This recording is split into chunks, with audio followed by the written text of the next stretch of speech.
안녕하세요. 오늘 소개해드릴 작품은요, 우린 그래라는 작품인데요. 오늘 첫 번째 작품 소개해드릴게요. 오늘 소개해드릴 작품은 임경림 작가의 메리지 블루라는 작품입니다. 함께 읽어볼게요. 먼저 작가 소개부터 해볼게요. 작가 임경림. 23 남편을 처음 만났고 29 결혼식을 올렸습니다.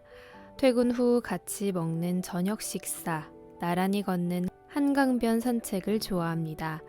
여유로운 주말엔 독서하고 글을 쓰며 삶에 대해 성찰하는 시간을 갖습니다. 남편에게 매일 10번 이상 사랑한다고 말합니다. 서로의 세상을 함께 짊어지고 행복을 향해 걸어가고 있습니다. 그럼 메리지 블루라는 작품 소개해 드릴게요. 2018년 10월 어느 날이었다. 우리 내년에 결혼할까? 갑자기? 갑자기는 아니지.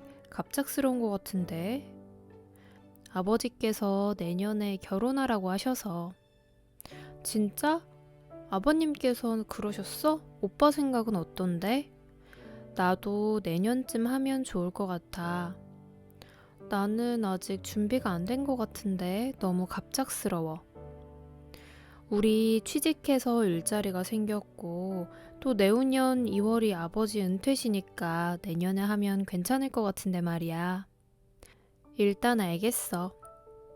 6년째 연애 중인 커플에게 결혼이 갑작스러운 단어는 아니었다. 실제로 그동안 결혼을 입에 자주 담곤 했다. 각자의 결혼관부터 결혼해서 살 집, 가게 운영 방식, 자녀 계획, 혼수 브랜드, 명절 문화에 대해 의견을 주고받았었다. 자기나 여보라는 호칭을 익숙하게 써왔던 우리였다.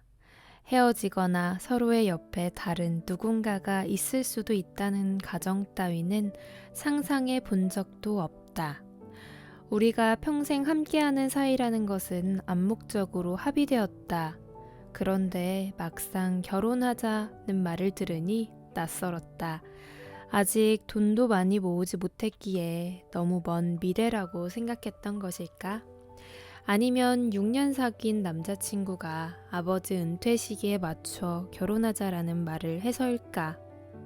그것도 아니면 이 남자랑 결혼해도 되는지 확신이 없었던 걸까? 내심 꽃다발과 반지 그리고 멋진 멘트의 프로포즈를 기다리긴 했다. 남자친구가 이벤트를 준비해 왼쪽 4번째 손가락에 빛나는 것을 하나쯤은 끼워주고 나랑 결혼해줄래? 라고 영화 주인공처럼 청혼했다면 선뜻 응했을지도 몰랐다. 우리는 대학원에서 선후배 사이로 만났다. 처음 전공 연구실에 인사하러 가던 날 서로 첫눈에 반했다.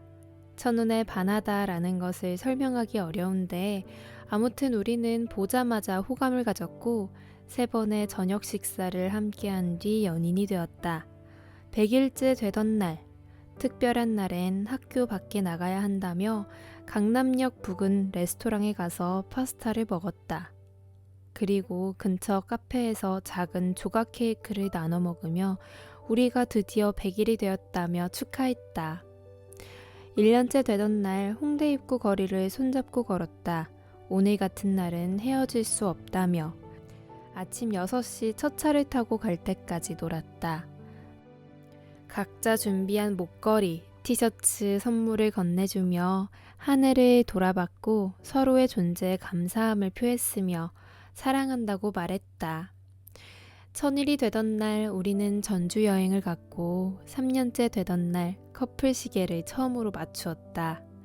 기념일이 되면 늘 특별함을 부여하여 평소에 가지 않았던 곳을 가거나 평소에 가지고 싶었던 물건을 선물로 줬다.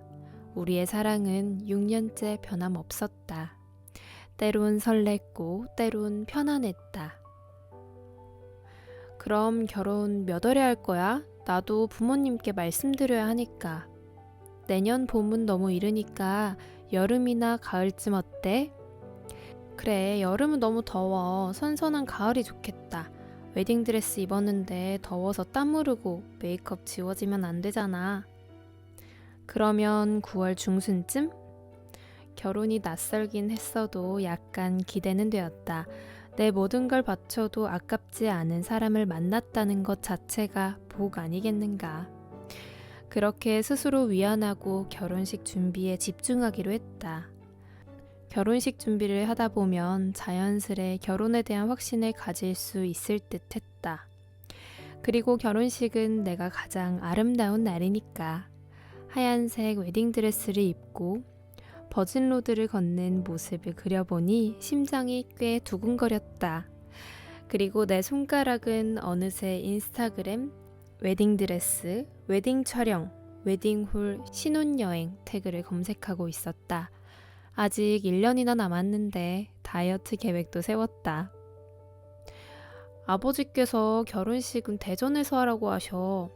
대전? 대전에서 하는 거 괜찮지 않아? 글쎄, 우리 집은 세종이잖아. 그리고 우리 둘 직장은 서울이고. 어차피 세종도 대전이랑 가깝잖아. 내 연고지도 대전이고. 그리고 어머니께서 결혼식 날짜를 받아오셨는데 가장 좋은 날짜가 11월이고 그 다음으로 좋은 날짜가 6월이라고 하시네.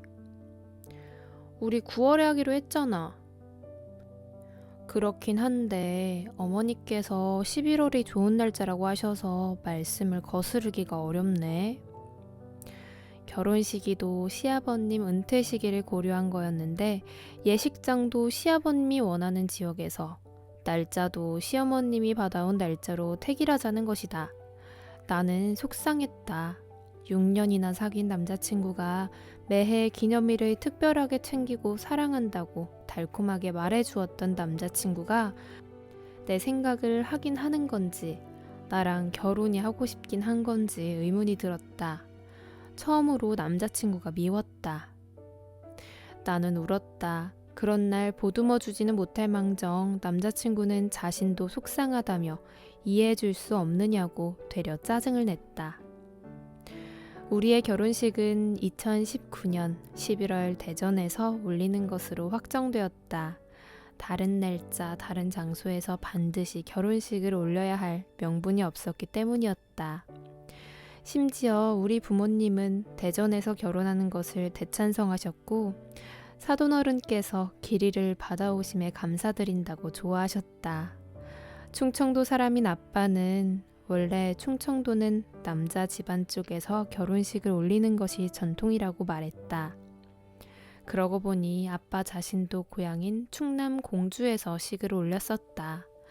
나는 원래 그런 게 어디 있느냐고 딸 생각은 하나도 안 해준다고 정말 서운하다고 말대꾸를 하고 싶었지만 참았다.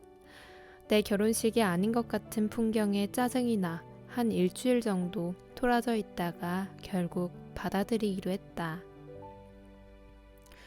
아무래도 대전 지역에 하객이 많을 것으로 예상되었기에 혼주들의 입김을 무시할 수 없었다. 저희 애가 많이 부족합니다. 제가 요리를 하나도 안 시켜서 할 줄 모르는데 잘 좀 부탁드립니다. 귀하게 잘 키운 따님 저희 집에 보내주셔서 감사합니다. 요리야 배우면 늘죠. 다른 예단 예물은 생략해도 이불은 몇 채 보내겠습니다. 아닙니다. 저희는 이불 필요 없습니다. 괜찮습니다.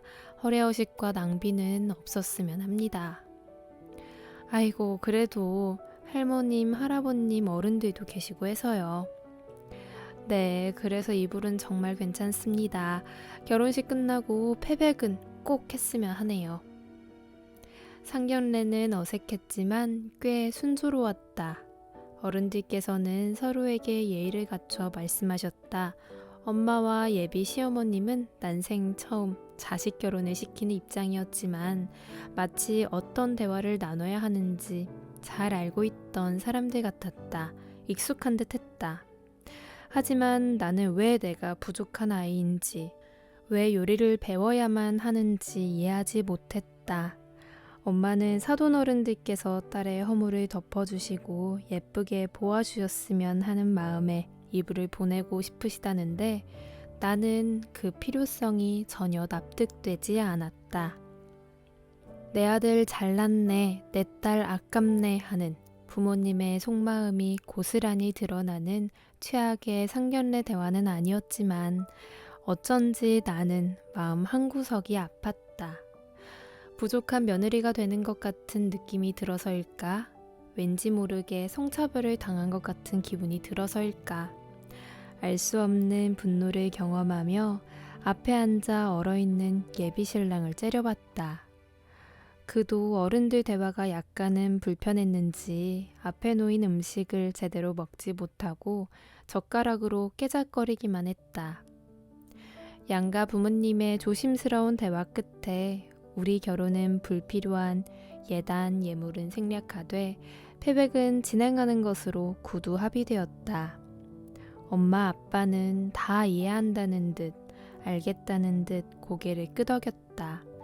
예비 신랑도 가벼운 미소를 띠며 고개를 끄덕였다. 나도 못 이기는 척 고개를 움직였다. 네, 오늘은 여기까지 이야기 들려드릴게요. 서로 다른 남녀가 6년 연애를 하고 결혼을 하는 과정 담겨있는 작품이었는데요. 임경림 작가의 메리지 블루라는 작품 읽어드렸어요. 뒷부분 이야기 어떻게 진행될지 궁금하신 분들은요, 이 책 찾아서 읽어보셔도 좋을 것 같아요. 그럼 오늘은 여기까지 이야기 들려드리고요. 저는 다른 작품으로 또 찾아올게요. 안녕.